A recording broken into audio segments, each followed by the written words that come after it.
Ya, assalamualaikum warahmatullahi wabarakatuh. Perkenalkan, nama saya Muhammad Daniel Ahmad Wibisono. Saya kuliah di Teknik Elektro Universitas Brawijaya. Nah, di sini saya akan menjelaskan program MATLAB mengenai matematika engineering oleh dosen saya, yaitu Pak Sigit Kusmaryanto. Nah, ini adalah contoh program MATLAB yang saya buat, yaitu mengenai spektra, amplitudo, dan fasa Cn fungsi n. Dan ini adalah nama saya dan ini NIM saya. Yang kita langsung saja. Di sini saya menggunakan for n sama dengan minus 45 dan 45 dengan n 45. Nah, maksud n ini adalah, jadi dia tuh berapa panjangnya yang kita inginkan dalam menentukan spektranya itu tersebut. Maksudnya dari awal sampai akhirnya. Nah, seharusnya n di sini itu berdasarkan dua angka terakhir NIM saya 44. Tapi saya di sini menggunakan 45 karena apabila kita menggunakan 44, maka tidak akan terjadi apa-apa. Maksudnya antara A dan T itu T-nya harus lebih besar. Nah, kita langsung saja.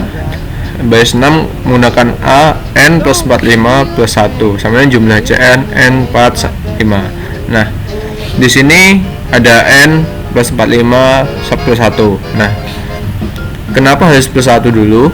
Nah, soalnya misalnya kalau kita masukkan n itu minus 45 ditambah 45 kan hasilnya 0. Nah, di keadaan 0 ini itu kita tidak dapat melihat hasilnya. Jadi melihat spektra amplitudo dan fasa ini harus bernilai positif, makanya ditambah 1 itu menghasilkan jumlah Cn. Nah, kemudian kita masukkan rumus fasa. Nah, ini rumus fasanya, fasa underscore n sama juga n plus 45 plus 1, kemudian dia fasa dengan A sama dengan 4 dan D sama dengan 5. Nah, kemudian kita masuk menuju gambar. Nah, pada gambar ini maksudnya itu setelah kita membuat angka program ini, kita harus melihat hasil yang kita buat. Nah, sebelum itu kita menggunakan rumus di sini. Jadi untuk menentukan rumus Cn, itu rumusnya adalah Cn sama dengan A dibagi T, atau bisa juga menggunakan A dibagi T dikali sin N kali Pi kali A per T dibagi N dikali Pi kali A per T juga. Nah, jadi ini itu dihasilkan menggunakan rumus jumlah Cn ini. Nah, setelah itu baru kita gambar. Nah, di sini ada subplot 2,11. Nah, di mana subplot ini itu menentukan pertama yang dua ini menunjukkan baris, sedangkan yang satu tengah ini kolom, dan satu ini mana yang diimplementasikan. Maksudnya diimplementasikan itu kita ingin melihat baris 1 kolom 1. Nah, di situ. Nah, sedangkan kalau untuk stem ini dia itu menunjukkan discrete. Jadi tidak seperti gelombang sinusoidal, tetapi hanya titik-titik begitu. Sedangkan untuk X label dan Y label itu ketika nanti kita melihat grafiknya, X label itu sumbu X dan Y label itu sumbu Y. Nah, untuk yang pertama kita menamakannya koefisien Fourier amplitudo. Nah, jadi yang ini itu pertama untuk melihat spektra amplitudo.